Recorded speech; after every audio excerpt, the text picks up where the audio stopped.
Hello everyone, warm welcome to all of you. सभी का स्वागत है। लोकोमोशन एंड मूवमेंट के इस वीडियो में हम मैकेनिज्म ऑफ मसल कॉन्ट्रैक्शन को स्लाइडिंग फिलामेंट थ्योरी से समझेंगे। So the heading is mechanism of muscle contraction. It is best explained by sliding filament theory. Muscles के कॉन्ट्रैक्शन के मैकेनिज्म को स्लाइडिंग फिलामेंट थ्योरी से एक्सप्लेन किया जाता है। नेक्स्ट देखिए, sliding filament theory states that contraction of a muscle fibre takes place by sliding of thin filament over the thick filaments. Sliding filament theory ये बताता है कि मसल्स के कॉन्ट्रैक्शन में थिन फिलामेंट जो होता है थिक फिलामेंट पर स्लाइड होता है। फिर देखिए, muscle contraction is initiated by a signal sent by central nervous system through a motor neuron. देखिए, सेंट्रल नर्वस सिस्टम किसी भी स्टिम्युलस का रेस्पॉन्स मोटर न्यूरॉन की हेल्प से सेंड करता है और इस कारण मसल्स कॉन्ट्रैक्शन इनिशिएट होता है। फिर देखिए, motor neuron and muscle fibres constitute motor unit.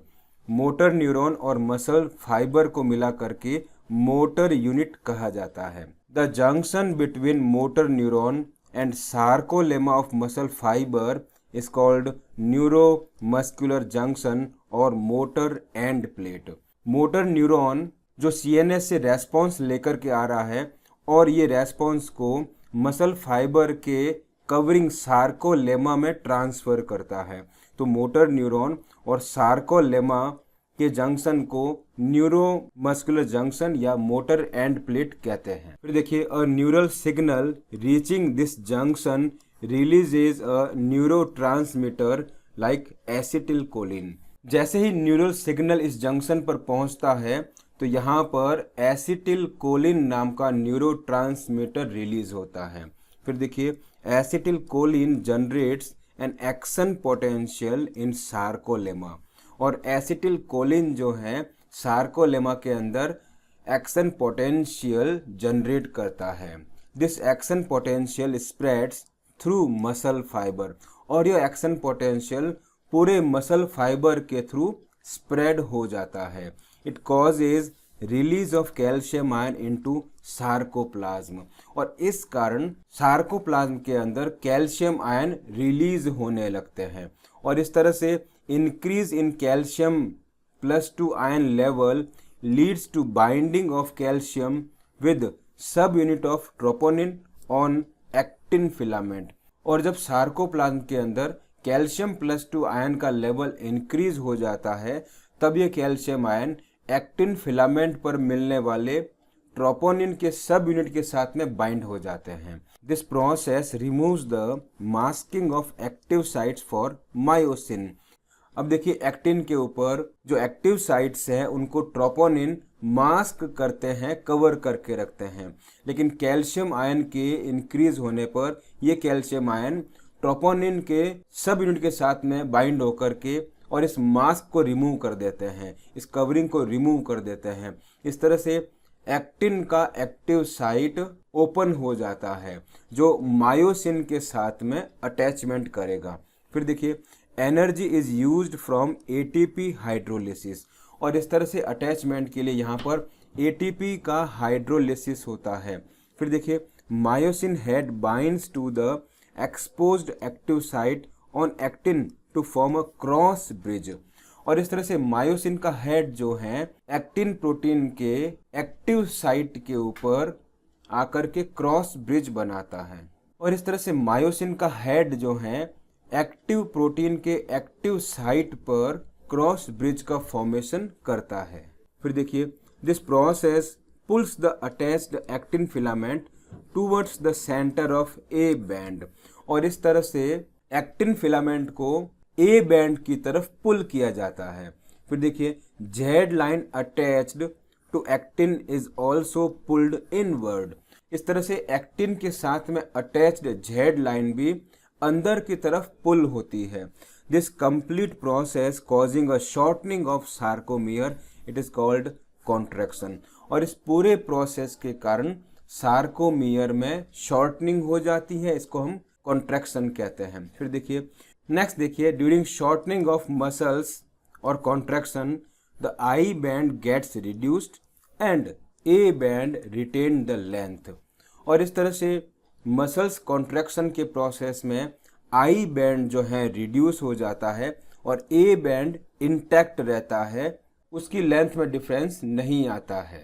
Next देखिए, myosin releasing the ADP and pi goes back into relaxed state.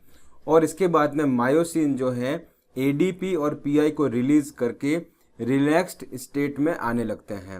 A new ATP binds and cross bridge is broken. और cross bridge को तोड़ने के लिए एक और ATP का hydrolysis होता है, एक और एटीपी आके बाइंड होती है। नेक्स्ट देखिए, ATP is again hydrolysed by the myosin head and the cycle of cross bridge formation and breakage is repeated.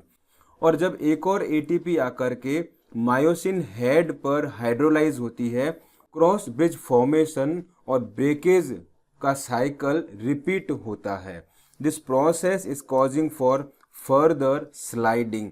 और ये प्रोसेस स्लाइडिंग के लिए रेस्पॉन्सिबल होता है। फिर देखिए, calcium +2 ions are pumped back to the sarcoplasm cisternae resulting in the masking of actin filaments. फिर देखिए, कैल्शियम आयंस को सार्कोप्लाज्म सिस्टर्नी के अंदर पंप करके डाल दिया जाता है। और इस तरह से जब कैल्शियम आयन का कंसंट्रेशन सार्कोप्लाज्म में कम हो जाता है तो एक्टिन फिलामेंट की मास्किंग स्टार्ट हो जाती है। This process causes the return of Z lines back to their original position. और इस तरह से जेड लाइन अपने पहले जैसी पोजीशन में आने लगती है। इसको रिलैक्सेशन कहा जाता है। फिर देखिए, reaction time of fibres is different in different muscles. और मसल्स कॉन्ट्रैक्शन का रिएक्शन टाइम जो होता है अलग अलग मसल्स में अलग अलग होता है। आपके सामने देखिए, स्लाइडिंग फिलामेंट थ्योरी का एक फ्लो चार्ट है जिसमें सेंट्रल नर्वस सिस्टम जो होता है अपना रेस्पॉन्स मोटर नर्व की हेल्प से भेजता है। फिर ये मसल्स फाइबर में पहुंचता है और इस तरह से सार्कोलेमा तक ये रेस्पॉन्स को पहुंचाया जाता है। न्यूरोमस्कुलर जंक्शन जो होता है एसिटिल कोलिन रिलीज करता है जिसको न्यूरोट्रांसमीटर कहते हैं। और इस तरह से सार्कोप्लाज्म में कैल्शियम आयन का कंसंट्रेशन बढ़ जाता है। फिर देखिए, remove the mask of active binding site for action. और जब ट्रोपोनिन रिमूव हो जाता है तो एक्टिन का एक्टिव बाइंडिंग साइट एक्शन के लिए प्रिपेयर हो जाता है। और इस पूरे प्रोसेस में एटीपी का यूज होता है। और फिर देखिए, myosin attached with actin binding site of actin. और फिर मायोसिन का हेड जो होता है एक्टिन के एक्टिन बाइंडिंग साइट पर अटैच होता है। और इस तरह से क्रॉस ब्रिज का फॉर्मेशन होता है और सार्कोमियर जो है श्रिंक हो जाता है। इसको कॉन्ट्रैक्शन कहा जाता है। जब कॉन्ट्रैक्शन प्रोसेस पूरा हो गया है तो कैल्शियम आयन को पंप बैक किया जाता है सार्कोप्लाज्म सिस्टर्नी में। और फिर इस तरह से एडीपी और पीआई रिलीज हो जाते हैं, क्रॉस ब्रिज ब्रेक हो जाते हैं और मसल्स जो हैं रिलैक्स हो जाता है। आपके सामने एक इमेज गिवन है जिसके अंदर stages in cross bridge formation, rotation of head and breaking of cross bridge को बताया गया है। देखिए, ये फर्स्ट इमेज है जिसके अंदर कैल्शियम आयन का कंसंट्रेशन सार्कोप्लाज्म में इंक्रीज होने से एक्टिन प्रोटीन का एक्टिन बाइंडिंग साइट जो है उसका मास्क रिमूव हो जाता है। इस तरह से मायोसिन का हेड जो होता है वो एक्टिन के एक्टिन बाइंडिंग साइट के साथ में अटैच होने लगता है। और इस पूरे प्रोसेस के अंदर एक एटीपी का हाइड्रोलिसिस होता है। फिर सेकेंड इमेज देखिए, जब एटीपी का हाइड्रोलिसिस होने लगता है तो यहाँ पर क्रॉस ब्रिज का फॉर्मेशन होता है in between head of myosin and actin binding site of actin. तो देखिए, यहाँ पर एक क्रॉस ब्रिज का फॉर्मेशन हुआ है। और थर्ड इमेज में देखिए, जब क्रॉस ब्रिज बन जाता है तो उस केस में स्लाइडिंग या रोटेशन प्रोसेस होता है जिसमें हेड जो होता है इस तरह से अपना रोटेशन परफॉर्म करता है और यहाँ पर भी एटीपी का हाइड्रोलिसिस होता है। और थर्ड देखिए, ब्रेकिंग ऑफ क्रॉस ब्रिज। और एटीपी का हाइड्रोलिसिस होने पर, क्रॉस ब्रिज जो है टूटने पर अगेन मसल्स रिलैक्स हो जाते हैं और अपने पहले वाली कंडीशन में आने लगते हैं। तो ये फोर्थ इमेज है। इस तरह से मसल्स में कॉन्ट्रैक्शन होता है। आपके सामने sliding filament theory of muscles contraction का इमेज है, जिसके अंदर movement of thin filaments and the relative size of I band and H zone को बताया गया है। देखिए ये जेड लाइन है, ये भी जेड लाइन है, ये भी जेड लाइन है। Z line to Z line वाला पार्ट जो होता है इसको हम सार्कोमियर कहते हैं। ये पूरा एरिया जो है यहाँ से लेकर के यहाँ तक का, और इवन यहाँ से लेकर के यहाँ तक का, इसको कंप्लीट हम क्या कहते हैं, सार्कोमियर कहा जाता है। अब देखिए ये जो जेड लाइन है ये बेसिकली आई बैंड है, पूरा यहाँ से लेके यहाँ तक का ए बैंड है। अगेन ये आई बैंड है और ये ए बैंड है, ठीक है, और ये आई बैंड हो गया है। जैसे ही स्टिमुलस आता है तो कॉन्ट्रैक्शन प्रोसेस स्टार्ट होने लगता है। थिन फिलामेंट जो है थिक फिलामेंट पर स्लाइड होने लगता है। तो आप देखिए आई बैंड जो है, देखिए यहाँ से यहाँ पर आप देखिए आई बैंड जो है वो डिक्रीज होने लगता है, और जब मैक्सिमम कॉन्ट्रैक्शन हो जाता है तो आप देखिए यहाँ पर जो है आई बैंड कंप्लीटली डिक्रीज हो गया है, ठीक है। तो आई बैंड जो है मैक्सिमम कॉन्ट्रैक्शन में रिमूव हो जाता है, लेकिन ए बैंड जो है वो रिमेन इंटैक्ट। ए बैंड की लेंथ पर कोई भी डिफरेंस नहीं आता है। तो देखिए मैक्सिमम कॉन्ट्रैक्शन के अंदर length of A band remain intact. जब मैक्सिमम कॉन्ट्रैक्शन होता है तो ए बैंड की लेंथ जो है इंटैक्ट रहती है, उसमें चेंज नहीं आता है। लेकिन मैक्सिमम कॉन्ट्रैक्शन में लेंथ ऑफ आई बैंड जो है वो डिक्रीज हो जाती है। एक क्वेश्चन देखिए, which muscle band remains unchanged during the contraction and relaxation of skeletal muscle. देखिए स्केलेटल मसल के कॉन्ट्रैक्शन और रिलैक्सेशन प्रोसेस के अंदर कौन सा मसल बैंड जो है वो अनचेंज रहता है। ऑप्शंस देखिए आई, एच, ई और ए।